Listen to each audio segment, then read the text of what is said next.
નમસ્કાર દર્શક મિત્રો, હું આશિષ દરજી. તમે જોઈ રહ્યા છો સમાચાર મેં આગે ન્યૂઝ. હવે જોઈએ આજના સમાચાર.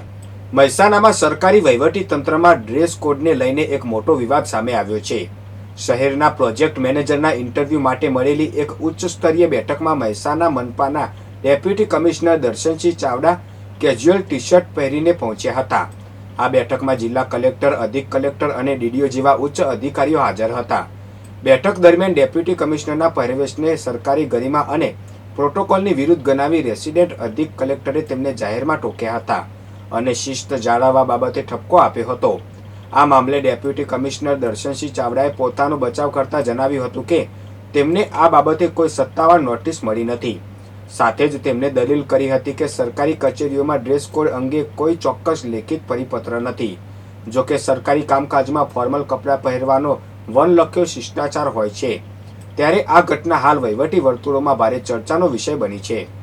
ઊંઝા અને ઉનાવા વિસ્તારમાં ફૂડ એન્ડ ડ્રગ્સ વિભાગે મોટી કાર્યવાહી કરીને 26 ટન ભેળસેળ યુક્ત વરિયાળીનો જથ્થો જપ્ત કર્યો છે, જેની અંદાજિત કિંમત ₹19.6 લાખ થાય છે. રાજ્યના આરોગ્ય મંત્રી પ્રફુલ્લ પાનસેરિયાની સૂચના બાદ ફૂડ વિભાગની ટીમે બાતમીના આધારે ઊંઝા ઉનાવા રોડ પર આવેલા 2 અલગ અલગ ગોડાઉન પર આકસ્મિક દરોડા પાડ્યા હતા. તપાસમાં સામે આવ્યું છે કે ભાર્ગવ પટેલ અને રાકેશ પટેલની પેઢી દ્વારા સામાન્ય વરિયાળીને આકર્ષક અને લીલીછમ દર્શાવવા માટે તેના પર ઝેરી કેમિકલ કલરનું પ્રોસેસિંગ કરવામાં આવતું હતું. ફૂડ વિભાગે બંને ગોડાઉન સીલ કરીને વરિયાળીના નમૂના લેબોરેટરીમાં તપાસ માટે મોકલી આપ્યા છે. લેબ રિપોર્ટ આવ્યા બાદ આ વેપારીઓ સામે કડક ફોજદારી કાર્યવાહી કરવામાં આવશે. તંત્રની આ આકસ્મિક કામગીરીથી ભેળસેળિયા વેપારીઓમાં ભારે ફફડાટ વ્યાપી ગયો છે. મહેસાણા જિલ્લાના કડી કલ્યાણપુર રોડ પર સ્ટેટ મોનિટરિંગ સેલની ટીમે મોટી કાર્યવાહી કરીને પશુ આહારની આડમાં છુપાવેલો વિદેશી બિયરનો જથ્થો ઝડપી પાડ્યો છે.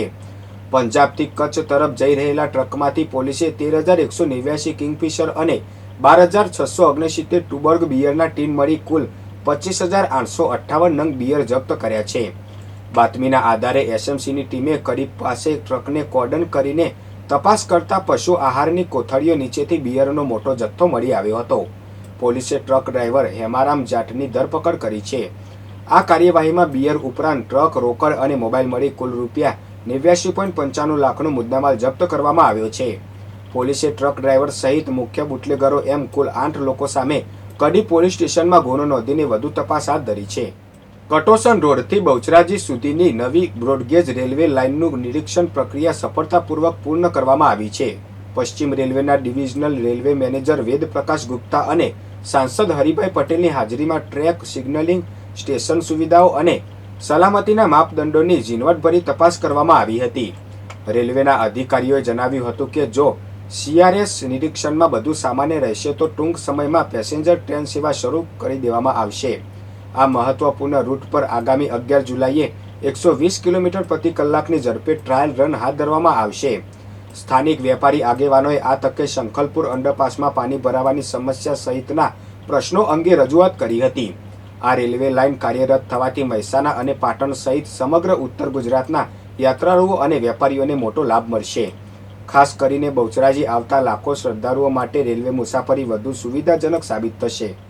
કડી પોલીસ સ્ટેશનમાં ફરજ બજાવતા પોલીસ કોન્સ્ટેબલ અમીન હુસેન મંજૂર હુસેન શેખને એસીબીએ 80,000 રૂપિયાની લાંચ લેતા રંગે હાથે ઝડપી લીધો છે.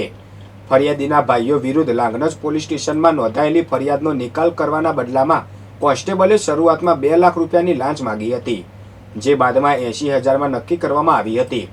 ફરિયાદીએ લાંચ આપવાને બદલે ગાંધીનગર એસીબીનો સંપર્ક કરતા એસીબીની ટીમે ઈરાના 3 રસ્તા નજીક છટકું ગોઠવ્યું હતું.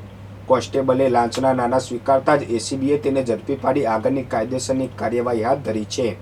આ સફળ ઓપરેશન ગાંધીનગર એસીબીના પીઆઈ DA ચૌધરી અને તેમની ટીમ દ્વારા પાર પાડવામાં આવ્યું હતું.